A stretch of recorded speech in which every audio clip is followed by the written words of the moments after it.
Hi, Mickey. Hey, Bob. Hey, why can't I see your face, Mickey?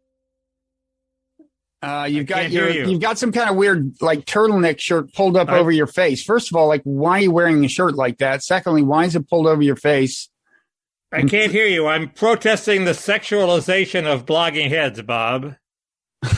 Shit. Is this a scandal I missed? Constant innuendos in the comments section. I'm just sick of it. I'm now going to take it to the next level. We're not even going to show my face. So is this a genderless version of Mickey? I've unfortunately also lost the audio in the process of doing this. So Mickey can't hear what I'm saying now. His prop kind of backfired on him. Now I can hear you. Now you can hear me. Okay, so is this like a genderless version of Mickey? I don't know if it's genderless, but it's asexual.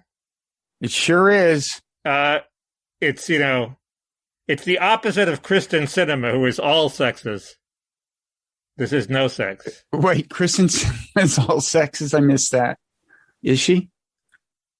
She always shows a lot of skin, So? And she's also bisexual. So. Oh! I didn't know that. Is she bisexual? We should have her on the show. She's a bisexual triathlete. I see. There's so much I don't know. That's why I keep having these conversations with you. But Mickey, like, what comment offended you? What are you talking about? What happened? I know what you mean by performative. You don't have to. I wasn't born yesterday. Did somebody call you performative? What are you talking about? It's a joke, Bob. Also, did you get a haircut? Yes. Anyway. Huh. By the way, last week when you said that I had a man bun, as some commenter astutely pointed out, it's actually an incipient ponytail. It's not a man bun. Man bun is like up here. You didn't get a haircut? No, I didn't get a haircut. So you still have the man bun? Maybe. Maybe not. So maybe it's an incipient ponytail. I think there is an interesting book on the back in your bookshelf, Bob. I think you should take a look at it. Should I turn around, Mickey? Okay, let me oblige you and do that. Anyway, now I'm stuck wearing this fucking turtleneck the whole time. So why do you own a turtleneck? I haven't seen a turtleneck since Carl Sagan. There was a reason. I forget why. Billions and billions of turtlenecks not being worn by anyone. It was maybe on sale or something. I don't know. Because it looks good. I want to look like Carl Sagan. If I look like Carl Sagan, it would be a step up. Yeah. You look more like Carl Sagan than you did before. But wait, I still don't understand what we're doing here. Did somebody make a comment that offended you? You're unaware of the Olympics, the German gymnastic team. Yeah. Competing in is there an Olympics? Is there an Olympics going on? Yeah. Okay. But seriously, I'm not up on the German team thing. I've been immersed in Simone Biles and things. Well, what's going on with the Germans? I completely ignored Simone Biles. Well, we'll compare notes. A week ago, the German gymnastic team competed in full body unitards because they were against the sexualization of gymnastics.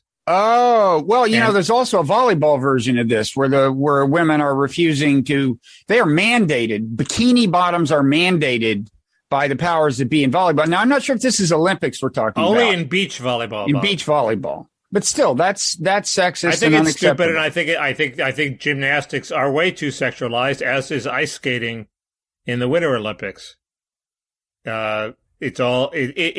Is it a sport or is it just something to entertain horny old men sitting around the TV?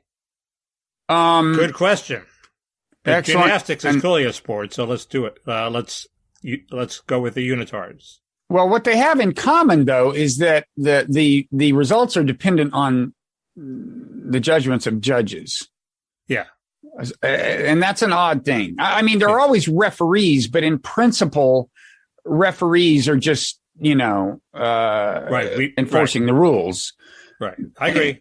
I don't like them for that reason. And now here's a question. Are we returning to, remember the Cold War? You and I, not to get into the specifics of our age, but we remember Cold War Olympics, right? And there would be these things like, they'd say, well, 4 of the 6 judges are from Soviet bloc countries, and that's why blah, blah, blah happened. And I'm still scarred by the memory of the, I think, 1972 basketball finals between the U.S. and the Soviet Union. Was that a Soviet ref? That was like the worst call ever. Anyway, I forget. Anyway, are we getting a little bit of that vibe? I mean, let's face it. We're looking at the medals totals and we're going, oh, China's up today, right? And by the way, China is up today in terms of gold. I don't get that vibe, but I'm not really paying attention. I noticed that they beat our swim team in the women's whatever relay race. So that seemed ominous, but even Katie Ledecky couldn't make up the gap. But so that was. But no, I'm in general I'm antagonistic toward China, and I think that is sort of emerging. But better channeled through the Olympics than elsewhere, right? Is that your philosophy? That is my view. There was an op-ed in the New York Times asking whether a right-minded person should even participate in the watching of the Olympics. There are so many objectionable things about it. But I do think the overarching principle here is all the nations of the world getting together, competing on peaceful terms, and showing that this is possible. And there's this trend, which I laud, which is people like the patriotic teams that sing their national anthems with pride, like the Italian soccer team, not in the Olympics, but and like the Fijian rugby team. Oh, they were into it. That was serious. That's something we don't do anymore, and I admire the countries that do it. Do you have your flag right there? Bob. Do you have your flag right there? No, my flag. I did put a flag out on the 4th of July, though. I know. That's why there were more on my block. There were like 3 on my block. It's a trend. Anyway, can I say one more thing about Simone Biles? I have no take on Simone Biles. Well, that's what's unusual. It's the unusualness of that's the story. It just seems like so many people do. And it kind of, I mean, you tell me, didn't it seem to get partly tribalized along red-blue lines, the reaction? I don't know. There was what the right wing said she choked and the left wing initially, or that she didn't take a hit for the team. Like she's so concerned about about getting injured that she's not willing to take a risk for the team. That was, I think, Eric Erickson's initial take. He walked it back. But, I just find it amazing that anybody feels fit to pass judgment on the situation, given how far we all are from being able to understand what it's like to be her. I didn't follow it, and there was a counter movement on in my area of Twitter not to have a take on it. So I participated in that. But was she solely concerned about physical injury, or was there a mental component too? Well, there's a mental component.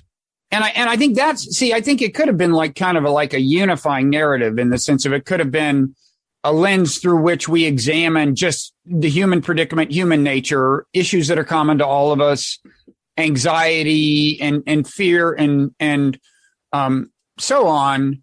But, I mean, it's just. Well, that anxiety and fear is just choking. I mean, I don't know. It seems. The gymnastics is brutal, and I know somebody whose daughter was a very good gymnast, and so they were recruiting her to suck her into the gymnastics machine, and it was just too brutal. He pulled her immediately. No, there tend to be intense relationships with the coaches. Of course, Simone Biles and a number of other gymnasts were subject to the abuses of that doctor, but the. Also, another thing is just like in the modern age, it seems to me there's a kind of pressure that is brought to bear on some of these people that didn't used to be technologically possible. I mean, just with social media and everything. I mean, just take texting. Like every once in a while I'll hear, like a golfer or something say, yeah, my friends were texting me last night, wishing me well. Well, if you're Simone Biles and it's already getting to be a little intense and you're getting a bunch of texts saying we're counting on you, whatever the hell they're saying, that's just a form of interaction. She reads her texts. Well, I don't know. Different athletes, I'm sure, handle it differently. And if she, I would, advise, but there clearly are athletes who personally stay engaged in social media. Just the fact that 30 years ago, a famous athlete couldn't go to the mall without being recognized. Fine. Today, a famous athlete can't go to the mall without suddenly people all over the world knowing at that moment that they're at that mall. That's just like a different thing. Yeah, I mean, everything is more intense. Yeah, no, I agree, but I don't know. I have no opinion on this. It does seem weird to go that far and to at the last minute suddenly it becomes okay. But let me just say one more thing. Some of the greatest athletes have been subject to the comparable psychological afflictions of their sport. Tiger Woods even had a case of the yips with his chipping, which is just totally psychological thing where suddenly you're chipping like I chip. It's like embarrassing. But he didn't stop competing. Yeah, right. That's because he can't get injured by screwing up. She is like in midair doing shit no human has ever done. And that's a totally different place to be than standing on the edge of a green with a golf club. Good point. And who knows what kind of demons get in your head at that point once you start imagining the injuries and stuff. I concede your point. See, we've come together. That's what I mean. Simone Biles should have been a unifying thing for me. Can you then admit that I was right last week? No, I'm afraid that won't be possible, Mickey. Highlighting that study out of Holland about how the vaccinated were being infected and were capable of transmitting the virus. If you read John Ellis's news items, you had it a week before the Washington Post, and I don't want to get any shit about this subject from you today. Did I poo-poo that? No. Oh, just peremptorily. Well, if I had, I would be apologizing abjectly right now. Damn it!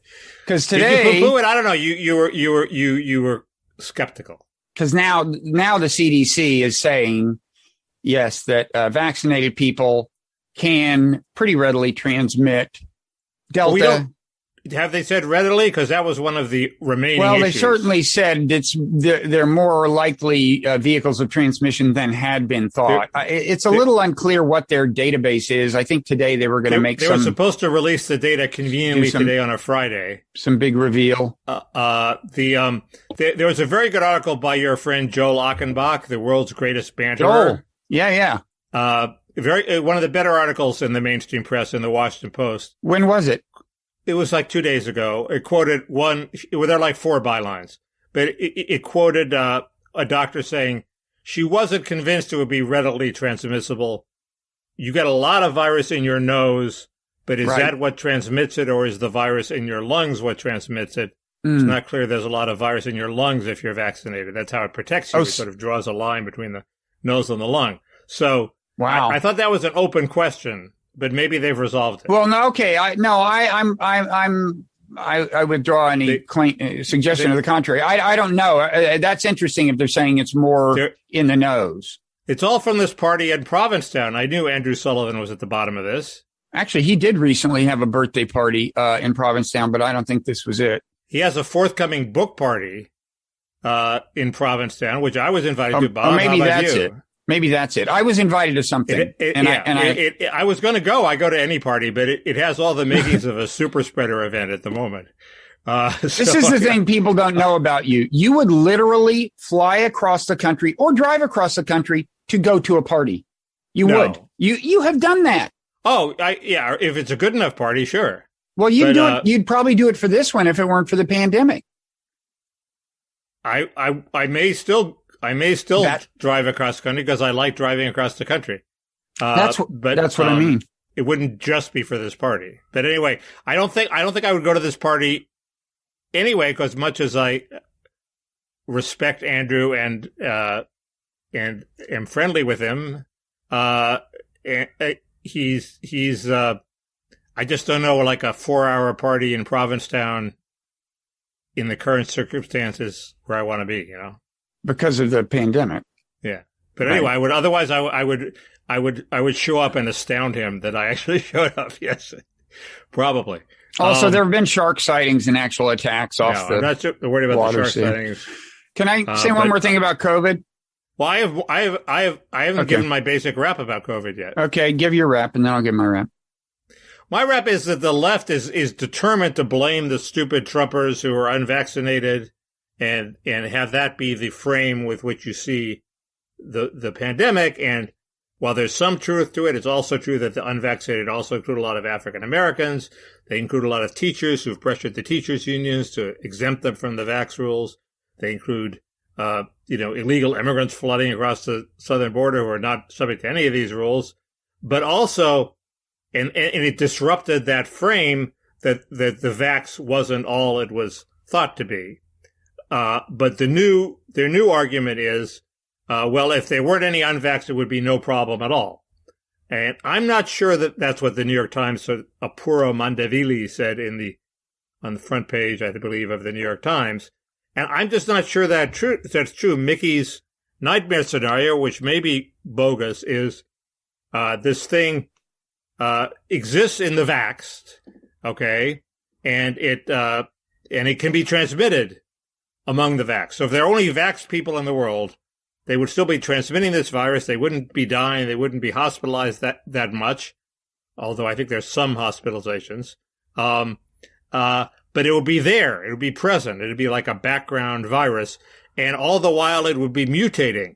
And if you read Joel Achenbach's piece, this Delta virus does not have the key mutation which terrifies people, which is the vaccine evading mutation. Right. Its only strength is it's got a lot of viral load, and it just sort of swamps your antibodies, but it doesn't evade the vaccine.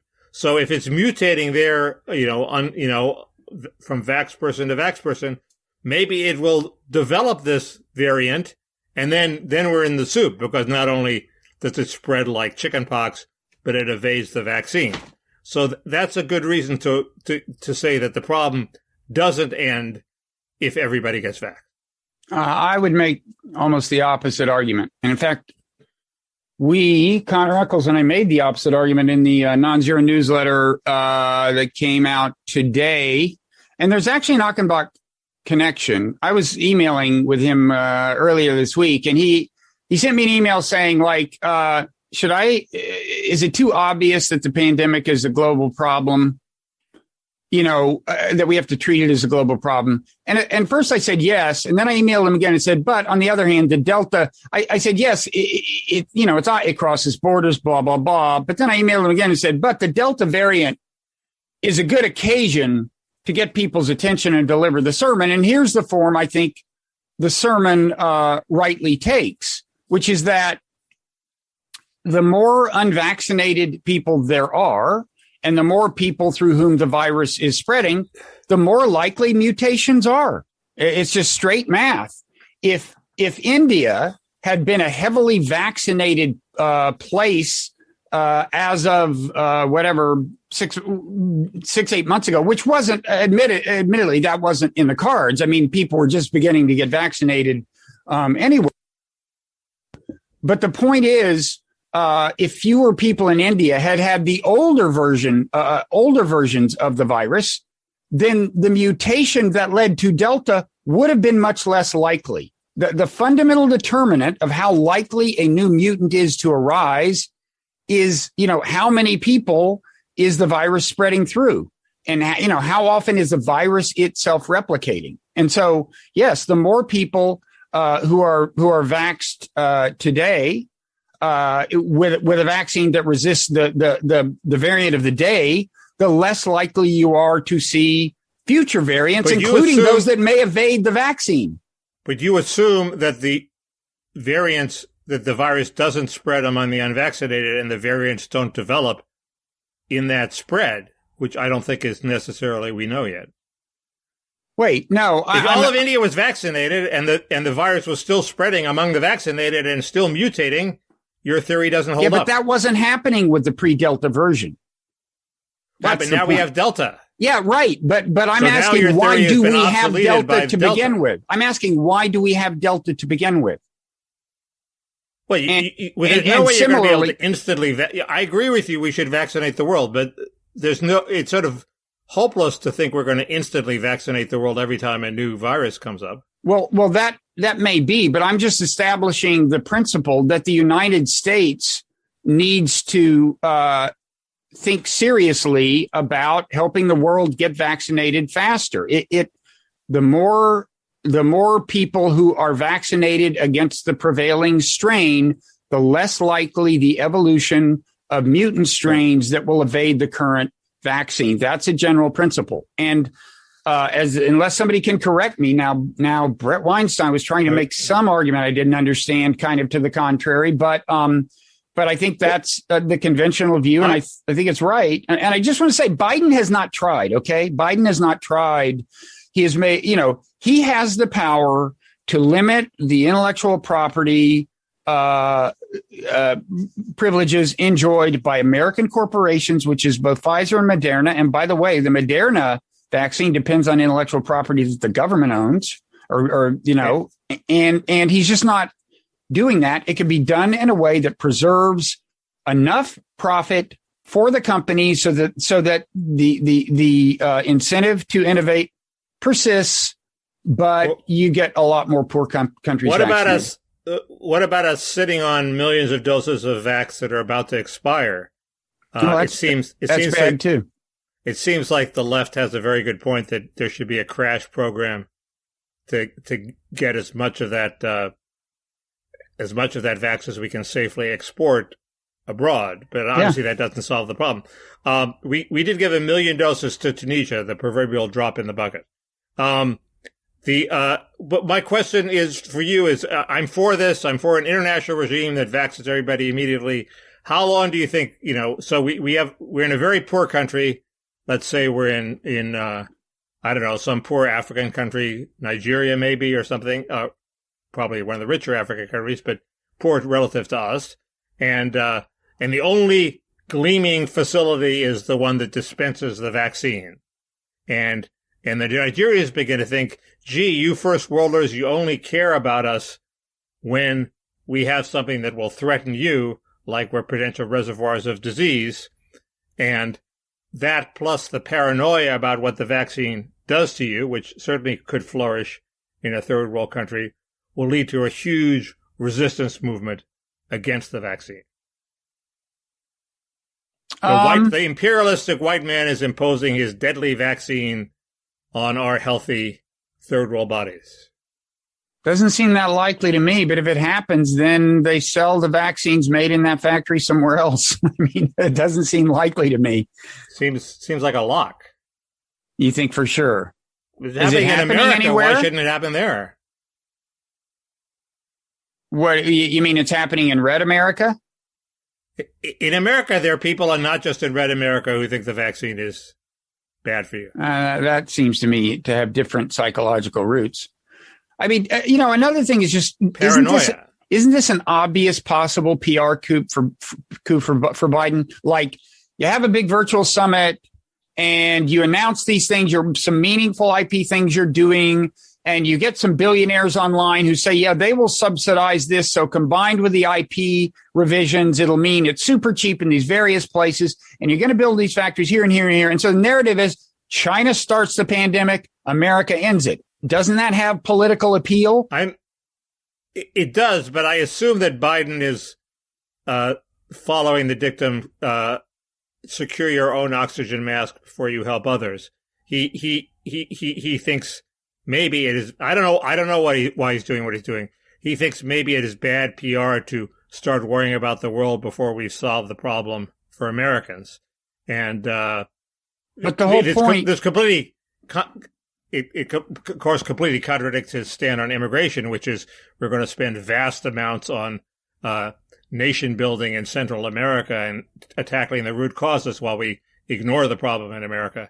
But I never said he was consistent. But I'm not proposing things that would reduce the supply of vaccines available to Americans. The whole point is that it's not a zero-sum game in that way, and we're not making a serious effort. Like a year ago when you brought this up, some people would say, well, if you change the IP, it's these factories take a long time. They take at least a year. Well, if you'd start building them then, I mean, this pandemic could go on forever. We need to establish a global infrastructure for manufacturing vaccines. Well, presumably you could use the factories for the next vaccine that comes along. Then. Exactly.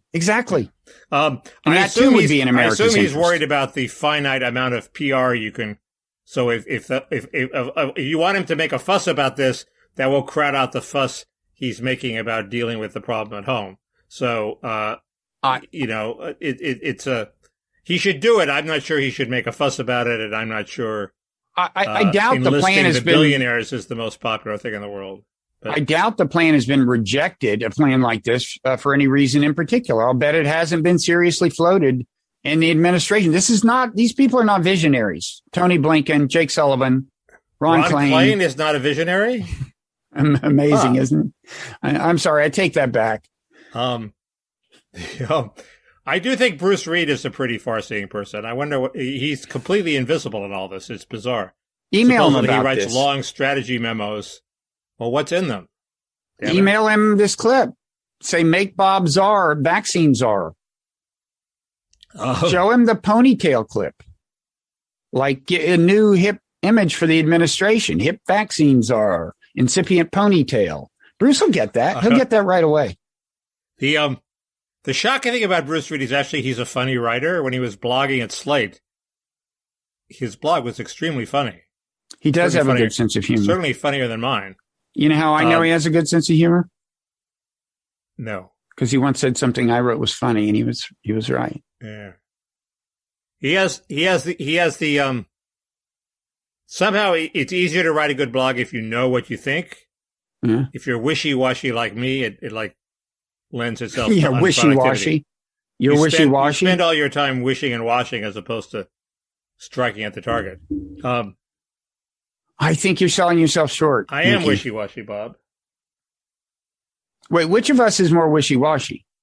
I think of myself as not, what I think of myself is epistemically humble.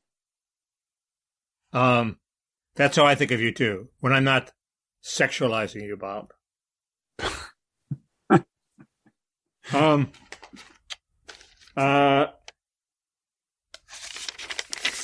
You know, our audio listeners are really missing something right now. Too late. You brought the turtleneck back down. Every time I do that, I disconnect the audio, damn it. So, are we through with the virus? Hard to believe we're through with the virus. Oh, well, what else has happened? Well, I will say, I'm predicting shortly after Labor Day, there will be a sigh of relief. I mean, have you seen how the numbers are dropping in Britain? Well, right. That was the one thing. There's a light at the end of the tunnel here that's being de-emphasized, and not emphasized enough, which is Britain is ahead of us. And they seem to be getting out of it, at least getting out of the Delta part, which is the deaths never really went up that much, and the numbers are dropping. And my question, what I don't know, because I don't know very much about virology, is why are the numbers dropping? Do they only drop because you've reached herd immunity, or does it get squashed by masking and various and social distancing and shutdowns, and so it disappears even before you reach herd immunity?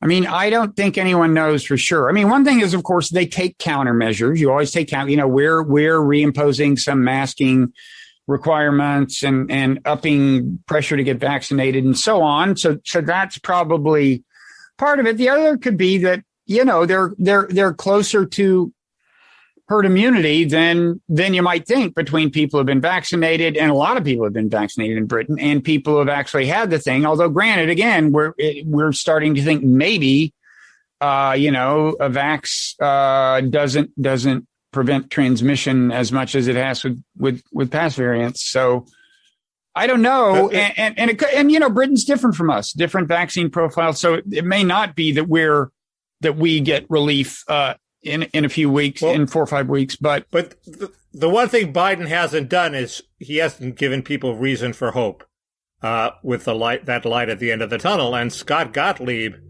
to his credit, I think, has been all over TV trying to give that light at the end of the tunnel and pointing to Britain and saying he thinks like in the fall, in a few weeks in the fall we'll peak, in September we'll peak and start going down, which would certainly be a huge relief. Biden, it's weird. Biden could say that, right? But the whole bureaucracy is so intent on preserving the air of infallibility. That's how they got into this mess in the first place. If they just said, we don't know a lot of things, okay? Yes, we were wrong before. That was a mistake. We thought that the vax offered total protection. It offers a little less protection than we said. It's still a good deal because you're not going to die. but a little humility on their part without even in the recent thing, they do everything to pretend that, oh, well, it's a little worse than we said. No, it's significantly worse than you said. Well, now they are saying just admit it. Now they are, aren't they? They're hiding the data. But they're doing all sorts of things that bureaucrats who are way too protective of their own reputation do.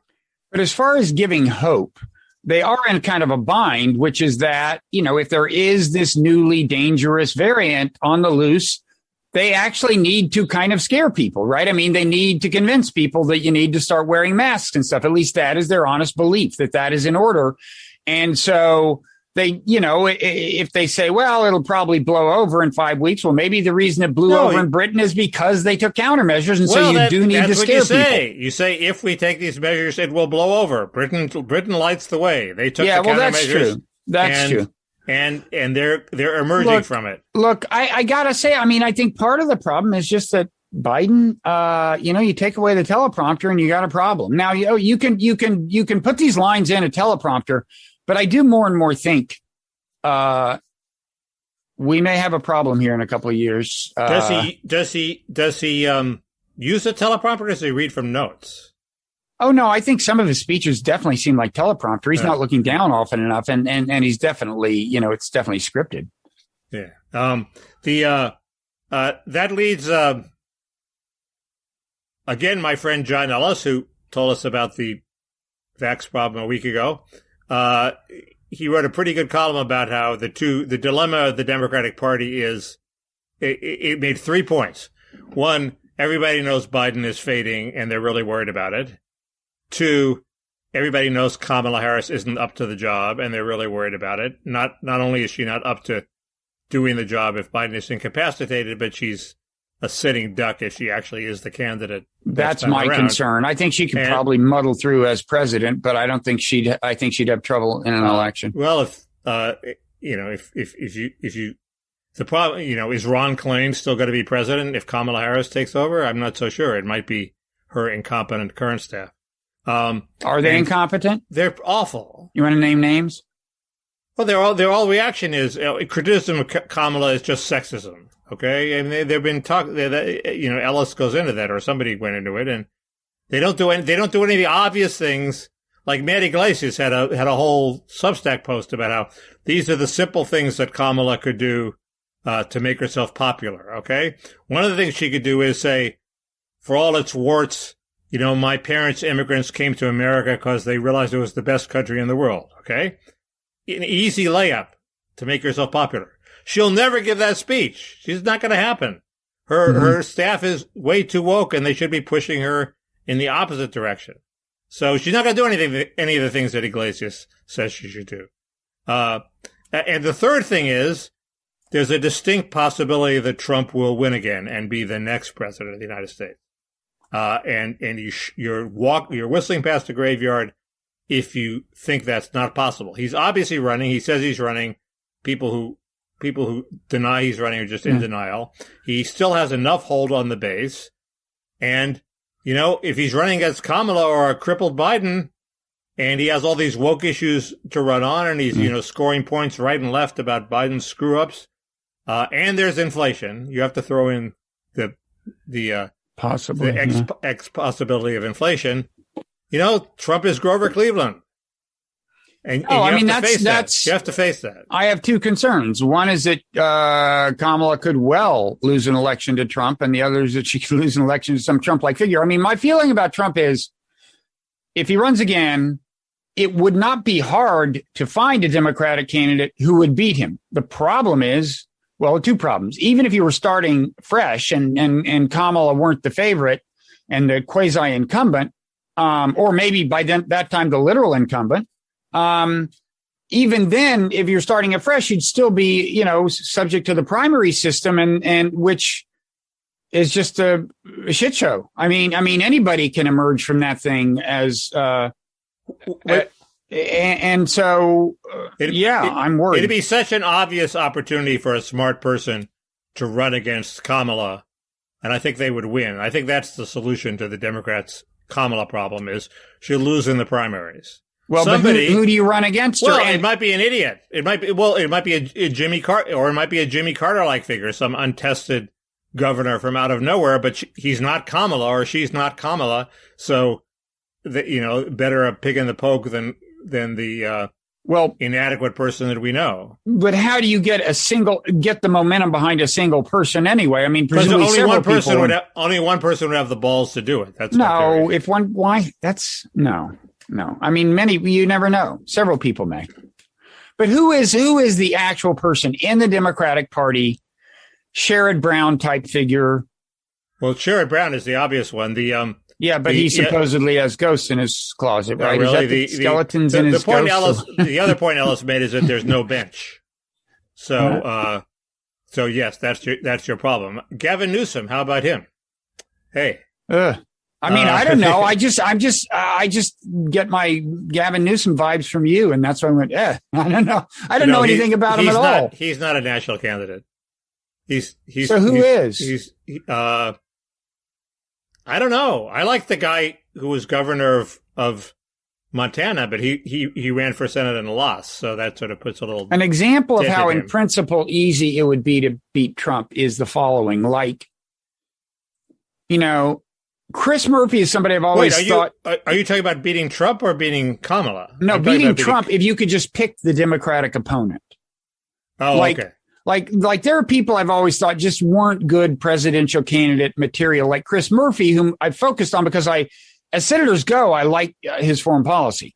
And, but I actually think you run a Chris Murphy against Trump. I think Trump loses. I don't think Americans are asking for much. I mean, really, but. Well, that was certainly true in the last race. Well, that is because there were a couple of different kinds of doubts about Biden. One of them was Hunter, and the other was Biden's brain, and yet he won. There's one figure that's emerged as a unifying, competent force for good, Bob. Is that you? And she's a bisexual triathlete. Sinema? Yeah. She's kicking ass. I'd vote for her. Yeah, I would too. Depending, it remains to be seen. I'm in the process of saying, she's got to screw up for me not to like her. I assume she has to endorse a massive amnesty, then I'm off the boat. But what is her view on immigration? She's been fairly conservative, certainly for a Democrat. In your sense of, yeah. Yeah. And what about, presumably she's a blobster on foreign policy like the rest of them? I don't know. I don't know what her foreign policy is. That's a good question. That would be a good topic, Bob, for somebody's newsletter. Sinema's foreign policy, trying to figure out. Trying to discern. Okay. I'll take that under advisement. Let's see. What else? So about Trump, is the fact that 17, I think, Senate Republicans went along with the infrastructure bill, is that not a kind of rebuke of Trump? Is that not a sign of weakening influence? I don't think people are making too much of that. I mean, he lost, his candidates lost primaries all the time. There was that 6'7" guy in Alabama, whose name I forget. And Trump threw his weight behind him and he tanked. So you're talking about this Texas thing, whoever the candidate with my last name lost, and she was a Trump. Right. And I think she was the widow of former Speaker Wright. Maybe I'm wrong. Oh, was she? Maybe I'm wrong. I thought she had some related to former. Anyway, yes. Apparently she was a terrible candidate and she lost to a better candidate. And Trump didn't win every legislative vote. So it doesn't, senators who just won re-election aren't going to take their orders from Trump. And Trump is completely wrong. The bipartisan infrastructure bill, I think, strengthens Republican hands, and he was wrong to say it was a trap. So, let the record show that I do not want Trump to be the next president of the United States. I've sort of had it with him. So, but I don't understand what's so terrible about a Trump-like figure. Who doesn't that's because you share Trump's ideology. Who doesn't have the craziness, right? But my main problem with Trump is that he's insane. Correct. That is your main problem with him. You have a problem with Trump's foreign policy as opposed to the blob foreign policy? Yeah, I do. I mean, well, I wouldn't choose the blobs over his, but his. Well, what if he's running against a blobby person? That'd be a close call. I mean, if it was Trump versus a blobby person, I'd probably go with the blobby person because Trump is just a disaster. Right. I mean, we're talking about a Trump-like. Then it gets to be kind of a close call. You've got the, in theory, military restraint that a Trumpster would have, but on the other hand, you don't have the interest in international governance, even in a fairly minimal sense. Trump tried to, like sabotage the World Trade Organization and he reneged on the Iran deal. And, I don't know how much of that's Trump, how much is Trumpism, but, he killed, he was bad for arms control, all of these things. It's not clear that they're not part of Trumpism because there is such a strong, unilateralist, theme in Trumpist foreign policy messaging. He's very explicitly anti-global governance. So it's not just a problem of bad execution in his foreign policy. He's lacking things, in my view. That was a good answer. But but we still need the Democratic non-Kamala alternative. Well, that should be our job. I think we should bring that to America. Joe Manchin. Oh, come on. Why does everybody knows he's just completely transactional and nobody says he's presidential timber. It's bizarre. I mean, he's just pissed off too many Democrats, I think. And I don't know. We can figure this out in the Parrot Room or somewhere and announce the results to a waiting public next week. Okay. There was a development about my favorite non-Trumper. Who, J.D. Vance? Correct. What did he do? Well, he gave this speech. He's a dud. I've decided he's a fucking dud, man. Give up. That's a little early, Bob. The election's next year. Give up. He gave this speech where he embraced natalism, which is okay. I mean, we can have an argument about that. I'm not. You're ambivalent about natalism, I know, but to the extent that the child tax credit encourages it, it's a bad thing in your view. No, the child tax credit for workers encourages natalism. I have no problem with that. It doesn't seem likely to have much effect, but so what? It's when the checks go to non-workers, and Vance has not endorsed any. Which they would under the current version of it. No, which they would under the Biden's version. Yeah, and the thing that's in effect now that Biden wants to extend and make permanent. Right. But Vance hasn't endorsed that. He just endorsed some form of child tax credit. And he said nice things about Hawley's plan, which would only go to married people, not just wouldn't go to which is a smaller subset than just workers. I don't think Vance is guilty of that, but he went on this rant about how too many on the left are childless, of the leaders are childless people. And he got into an argument with Krugman, who I assume that this was a attempt to start a nice attention-getting battle. He called when Krugman attacked him for his natalism, he called Krugman a cat lady. A cat lady? You didn't follow that? No. What is a cat lady in that context? A childless person who has cats instead of children. Ooh. So anyway, it was there's something to it. Okay.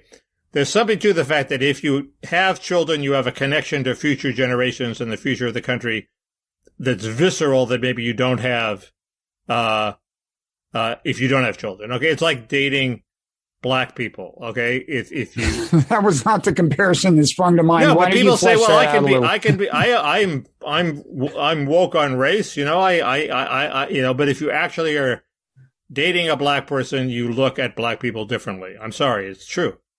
You see, an old lady and you say, old black lady, and you say, that could be my mother-in-law. You just look at them differently, okay? Well, there's all kinds of relationships you could have with black people that would make you look at them differently. You could be on their athletic team. Right, there are all sorts of things that could make you care about the future of a country aside from having children.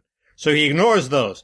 But he made a proposal, which I assumed was sort of a joke proposal, which is that people should be given votes on the basis of the number of children they have. And the children don't get the vote. The parent gets to vote for the child. So if you had 2 minor children, which you don't anymore, but if you did, you would have 3 votes. Bob plus his 2 daughters. I'm for that. And I would only get 1 vote. And it seems to me, and then I went and read, read his text. I haven't looked at it, but I read the text. You read it without looking at it? Oh, you haven't seen him. I read the text. I haven't seen the video. Okay. He's deadly serious about it. It's not a joke. It's not like a. That's a radical proposal. Well, maybe he's done the polling, the internal polling or something. It's hard to believe. I think he sincerely believes it. And the problem I have with it is it, I'm for social equality, and his whole thing is, people in Appalachia who are made to feel like second-class citizens just because they have concerns about immigration and trade. Okay, he's not making childless people feel like second-class citizens. He is literally making them second-class citizens. They go to the poll and they have less votes than the first-class citizens who have children.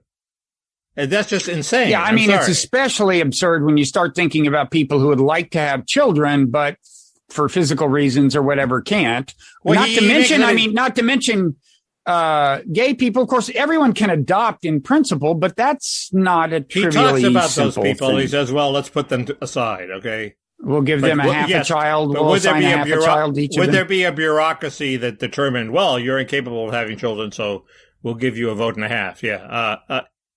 Anyway, it's a step too far. It's a step too far. Yeah, I mean, I just think he's a dud.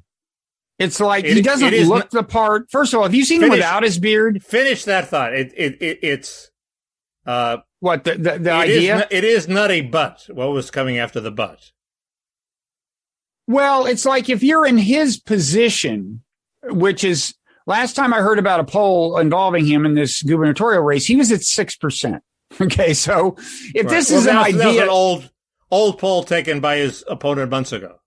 Well, anyway, if I could see this conceivably appealing. There's a lot of people with kids. I could see this conceivably appealing, in a kind of visceral way, but because they'd be like, yeah, that's right. The current system is not taking into account the future I want for my kids. I should be able to vote for that future. I mean, I can see this appealing. Well, I have no problem with that appeal. That's the appeal he makes all the time. No. But I mean, America that has a better future for our kids. Are these people saying, damn it, and I should get 3 votes? Yes, that's what I'm suggesting, is that a number of voters in Ohio might well react that way and get his numbers up to where he's like a serious candidate. There are a lot of childless voters, too. Okay, so he's saying, fuck you, childless voters. Well, clearly. B, the whole principle of natalism is that there are not enough people who have children. So basing your campaign on the opposite of your philosophy. Yeah, but it incentivizes childbearing. But he wants voters, okay? Childbearing becomes a power play. But he wants voters, and if what you believe is that there are not enough voters with children, basing your campaign on voters with children seems misguided. When is the election? I'm just wondering, is it more than 9 months away? Because what you could get, right, is these people responding to the incentives he's laying out, having the child. It's sometime like in May. There you go. We have the J.D. Vance birth surge, fertility surge in Ohio. Mm-hmm. Well, that would be very powerful if a candidate at 6% in the polls can cause a demographic The guy's a genius, shift. But I will say, I don't think he's a dud. I think he's the opposite. I mean, I saw when I first started paying attention to him, it was in the current phase where he has this beard, and I thought, there's just something about him doesn't look like he's going to win an election. Then I saw a picture of him without the beard. That guy definitely ain't winning an election. He just looks like a pudgy guy. Nothing wrong with that. It's just that it's harder to win an election. Have you seen a tableau of the United States senators? There are a lot of pudgy guys there. No, but not pudgy in the same way. He seems inherently pudgy. These guys seem like they should eat less. The pudgy guys you're talking about. And look, Pudgy, I just want to say Pudgy is fine. Some of my best friends. He has a pudgy face, so even if he had a totally ripped body, he'd have a slightly pudgy face. Exactly. But he looks good in the beard. He talks extremely well. He doesn't look great in the beard. He looks fine in a beard. And he looks good enough in a beard. And he talks extremely well. There was a hit piece in Politico saying that nobody in Ohio had ever seen him, heard of him. Well, this guy interviewed like 20 people over the course of a month. And the one guy he picked who went to the Vance speech said it was the best speech I've ever heard. So that fact was buried. I say enjoy him while you got him, because within a year he's going to be history and will never return. I wonder, given that Peter Thiel funded his the nefarious the independent PAC. Peter Thiel. I don't think he's so nefarious, but you have to wonder if Peter Thiel is on board with this full natalism shtick too. I think the answer is no, that Peter Thiel is not giving him orders, but I'd be curious.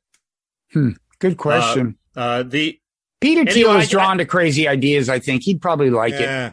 The idea, no, I doubt it.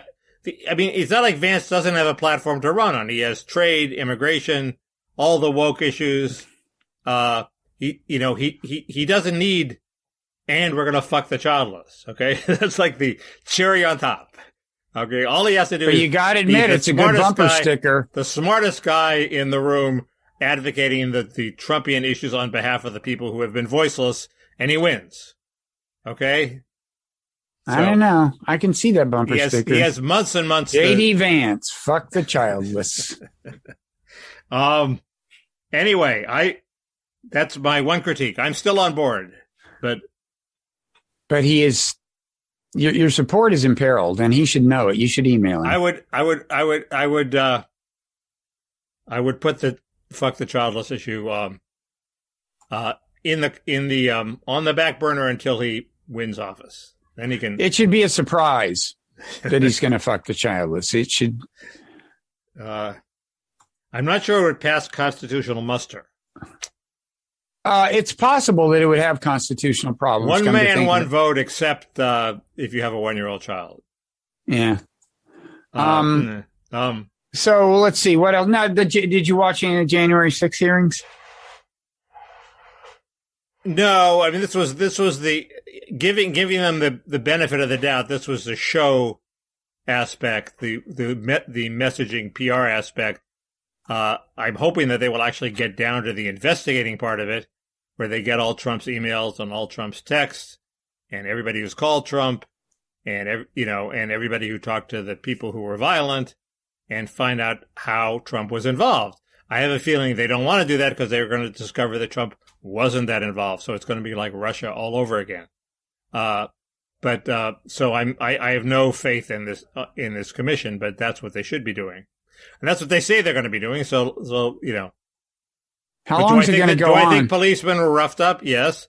Do I think it was violent? Yes. I think a portion of the crowd was very violent, and that's how they got into the Capitol. And do I think that people in the Capitol were legitimately traumatized in a way that it's hard for people who weren't in the Capitol to identify with? Yes. And do I think that's a lot of the motivation behind this? Yes.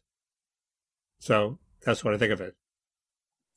Okay. If the media doesn't cover it, it's not going to have a big impact unless they come up with something. And NPR will certainly cover it. NPR is now the January 6th network around the clock, but I don't know about other people. Yeah, no, I mean, in a way, the news doesn't matter much anymore. The way it gets channeled through the different media ecosystems, so that everyone's pre-existing narrative gets reinforced. So that's interesting. Let's just dispense with the news altogether. It's no longer has any impact on events. Well, the lines are drawn. Let's just have it out. Well, that's it. Well, that's interesting. I was there's a new version of Gawker.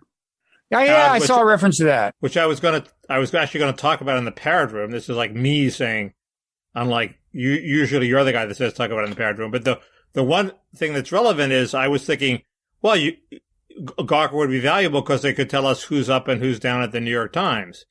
And I still think the New York Times still matters. It's not just preaching to the converted, much as they try. It matters who is the editor-in-chief of the New York Times and what the culture is, and if it's run by, the Slack, their woke Slack, or if it's run by an actual editor, because I still think it affects what happens in the country, not just what happens on the left. Do you disagree? It still matters. It doesn't matter in all the ways it used to matter. It used to matter because it set the agenda for the network news, and the network news probably doesn't matter.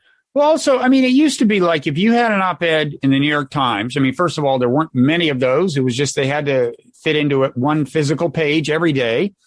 You could be pretty much assured that everyone you knew kind of in the business had seen it, right? I mean, and I mean, similarly, like the New York Times book review used to be so important for books. Like if you got a prominent review in the New York Times book review, everybody was aware of it. If you were on the bestsellers list, everybody was aware of it. And it's just like, it's not like that anymore because there isn't this physical product that gets delivered every Sunday, that there are a few alternatives to.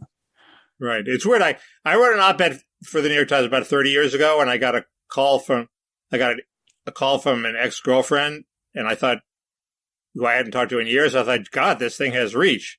And then I wrote another one 10 years later, and I got a call from the same ex-girlfriend. And I realized, no, it has no reach at all. It just reaches this one person who responds.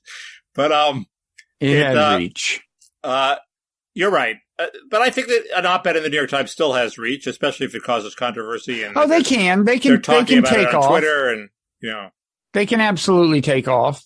It's a way better average platform to be on, better than average platform to be, but it's not. No one thing is what it was.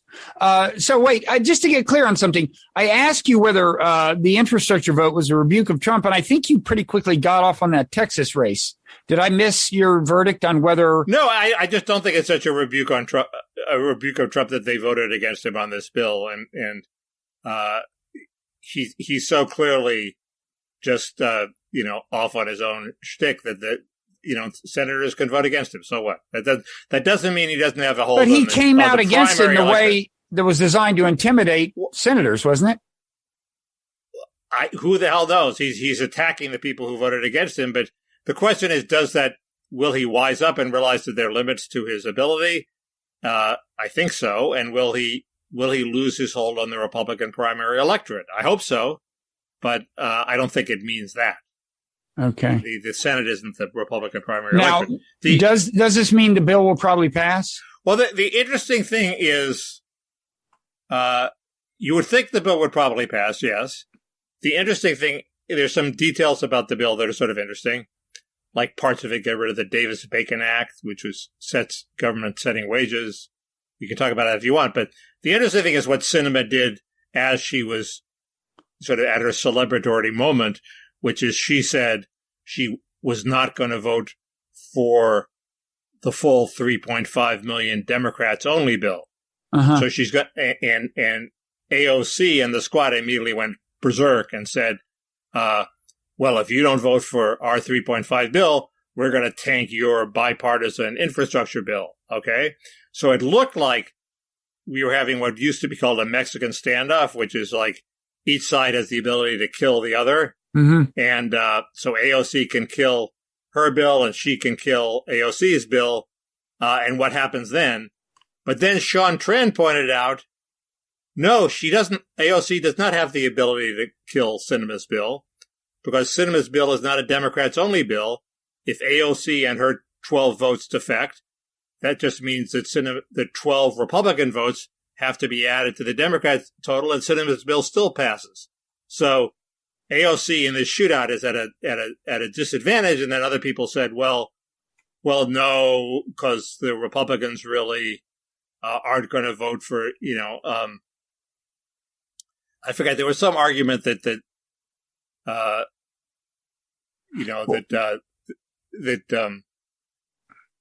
No, the Republicans aren't going to, in the House, the Republicans aren't going to vote for the bipartisan bill. I don't believe it.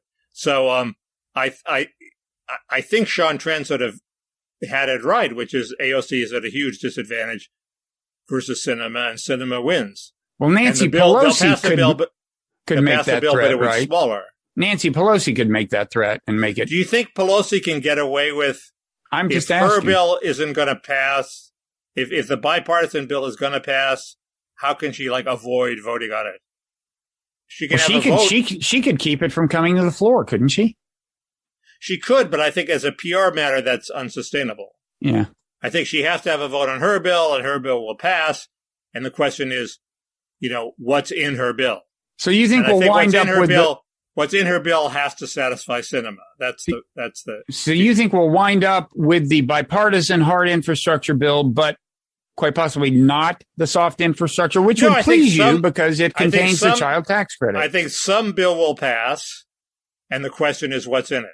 And the question is, what does Sinema want them to throw overboard? And what do others want to throw overboard? You're hoping child tax credit. What do moderate Democrats want to throw overboard? And I'm hoping the child tax credit, the refundable part of the child tax credit, gets thrown overboard. And there was a horrible poll for the Democrats on this very issue. Mm-hmm. They asked, would you want the child tax credit made permanent? This is after they sort of softened them up, with, are you aware of the child tax credit? Do you know anybody who gets the child tax credit? Don't you want this child tax credit to be permanent? And it was 53 to 39 said, no, we don't. Okay, that's a terrible poll. And, people like Iglesias were apoplectic and sort of said, well, they didn't ask if it's just an extension for a few years. Maybe that would do better. Maybe it would, but that's not a good poll. And if I were a moderate Democrat, I would reconsider my support for the refundable child tax credit. So Republicans could run against you. You should lobby Sinema about this child tax credit. You should be in constant contact with her. How do you know I'm not? Good question. Does she like the turtleneck? Has she said anything about the turtleneck? I think it's the turtleneck, but it'd have to have bare arms. I think it could get her attention, that turtleneck. Possibly not in a good way, but it would get her attention. I think if I showed my guns, that would help. Yeah. But like Paul Ryan. But does Paul Ryan have? Does he have guns? Is he ripped? You bet. He had a famous, horrible set of photos where he's wearing a backward baseball cap. He's sitting on a bench press. Yeah. In a tank top, showing off his guns. What did you say that sounded like Siri? Because Siri just piped in or up. I know she did. I'll try not to mention her. Yeah, that's fine. Thank you. Thank you, Siri. Shut up. You use the word again, Mickey. Don't do that. Just say thank you. Don't say thank you. Now, the question is, do I have the power to invoke her? Siri. Oh, no, you're wearing earbuds. That won't work. Wait, there she is. Who knows? Maybe she's plugged into your earbuds. How do you get her to shut up? You turn off the machine. I've never dealt with her. Turn off the machine. I have to find the machine to talk to the machine. So we've been talking a little more than an hour. We should wrap it up soon. I have an Elon Musk question, though. Okay, by the way, Biden's poll numbers are starting to go down. I saw that. Your people are rejoicing in your circles. They're still above 50, well, no, right? He's still above water. Not in some polls. Really? He's 49, but he's above water because the opposition is 40. He's 6 points ahead in the RCP average, which is better than Trump ever did. And a lot of his erosion is among Democrats who think he hasn't done enough pro-Democrat. But a lot of his erosion is also in independents. Yeah. And that's the scary part for him. Go ahead. You don't want to talk about the Davis-Bacon Act. You had a question. I did have a question. Did I have a question? I was just going to say something quick about, maybe it's not worth it. So, but this guy, Trevor Milton, who is the founder of Nikola, Nikola, which makes, or supposedly was going to make electric trucks, was charged with fraud for saying a bunch of shit that wasn't true. My question is, does that only catch up with you legally if your stock drops so people can claim damage by virtue of your having said shit that isn't true. Because Elon Musk says crazy shit all the time. Like Elon Musk. But they've charged him criminally. I mean, they're not waiting for his stock to drop. Well, his stock did drop, though. And I think that's part of the charge. There are people who were hurt by his fraud. Now, right? I'm sure he's on a totally different level from Elon Musk, but Elon Musk is always making promises, predictions about what Tesla's going to bring out that just everyone knows are not true. This happens all the time in the car business. Wasn't there was a they made a movie starring Jeff Bridges about the most famous guy. Was it the Kaiser?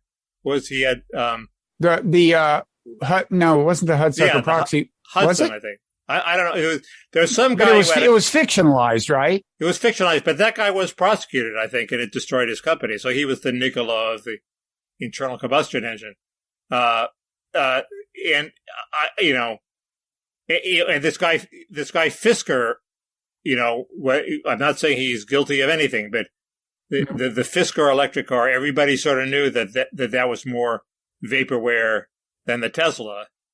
And if you're an investor and you invest in Fisker, isn't that really on you? I don't know. You could say Elon Musk the bullshitter, but you could say that about all these bullshit. I don't know. You could say that about all these SEC regulations designed to protect the little guy. There must be something, but it seems weird. I mean, this is an area where you fake it till you make it. So Tesla is now a huge success. Yet Elon Musk was full of shit, as you said. So if they prosecuted Elon Musk, we wouldn't have Tesla. Let the fakers try to make it.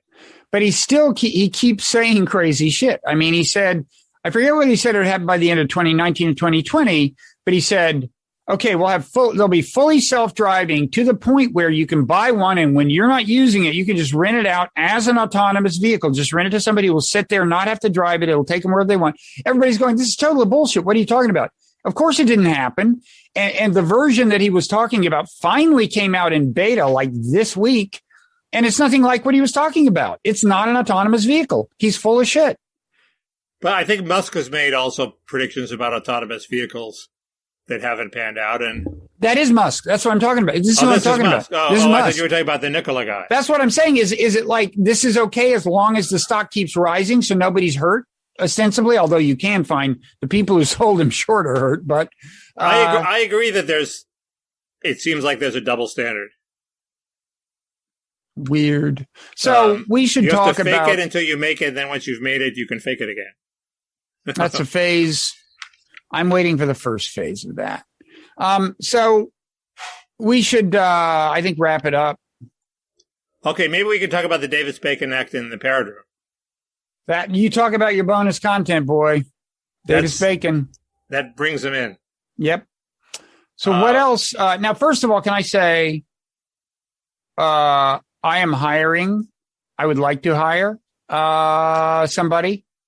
And if you want to look at this is for not both the Nonzero newsletter and podcast related stuff, audio, video, podcasts, and helping to, promote them, find viral nuggets, things like that, turn this into a huge and impactful operation. Not that it isn't both of those things already. I certainly didn't mean to suggest that. Anyway, if anybody's interested, the place to find the job description is nonzero.org/post, POST/job, nonzero.org/post/job. Obviously, what you need to do is turn Bloggingheads into a metaverse where people we can talk about the metaverse. Yeah. Fictionally interact with Glenn Lowry and eat the parrot and do all sorts of things like that. Metaverse is the Mark Zuckerberg meme, right? He started yapping about it in an interview with Casey Newton, I believe. Yeah, he didn't invent the term. But I haven't listened to this interview yet, but supposedly, but I think Casey Newton wrote about it somewhere. We can talk about it. We can talk about them. You can always talk about the metaverse. Everybody talks about it. Nobody makes it happen. It's like the weather. I have other Parrot Room topics. Do you want to hear them? What are they? Gawker. I have a theory of Gawker. Good. Van Jones getting $100 million. Did we talk about that last week? Getting $100 million from Jeff Bezos. We alluded to it, but maybe you have new findings. No, I don't have new findings. But we have. Why did David Remnick believe what John Landau says about Bruce Springsteen? And Mickey's I noticed you tweeted about that. Mickey's history of Bruce Springsteen and John Landau. John Landau is the person who wrote "I've Seen the Future of Rock and Roll," and his name is Bruce. Right. He's now Bruce Springsteen's manager. That happened not that long after him making that judgment as a journalist, as I recall. Is that right? Right, but others had made the judgment earlier, Bob. Okay, well, we'll get into all this. Lost the history. John Landau. We should have Chris Caldwell had an op-ed in the New York Times. Is that a tryout for a permanent slot? Who should be the new permanent New York Times columnist now that horrible woke woman is leaving for Howard University? How woke were the Olympics? Everybody's calling them the woke Olympics, but aside from Megan Rapinoe and the soccer team, was it really that woke? I don't know. I'm writing this down. How woke were the Olympics? The Olympics? They're going on. How woke are the Olympics? And sexism in trees. That was an issue. That's become an issue. That's never far from my mind. Sexism and trees, or sexism in trees? Like people climb trees and event sexism like while in the tree. People planting too many male trees and not enough female trees. Yeah. Got it. It's like the China one-child policy, but applied to trees. And then what do I have that I want to talk about? Well, one thing I want to get you to do, Jackie Mason died, and I think in the Parrot Room, you should tell us the joke that you personally told to Jackie Mason. You mentioned it in Twitter. You didn't tell us what the joke was. If you want, you can tell us now. It's up to you. Oh, I can tell you now. I said, you won't think it's that funny. I'll tell it. I'll tell you in the Parrot Room. Okay. Let's so we can talk about Gawker. Don't worry, regular non-Parrot Room customers. You're not missing anything. Yeah, we would not be so cheap as to lure you into the Parrot Room on a false promise. I want to talk about there's an open source report of unclear, I guess, credibility so far in my investigations, at least, indicating that one of the two most politically momentous chemical weapons attacks in the Syrian civil war was actually a false flag attack attributed to the Syrian regime. This is the one that came after Obama's red line.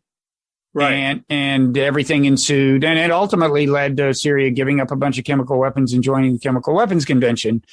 But a bunch of people died. And I don't know what the actual story is, but I want to talk about that and how hard it is to get to the bottom of things. I mean, there's already reason to ask questions about another very politically momentous chemical weapons attack, the one that did lead Trump to bomb Syria.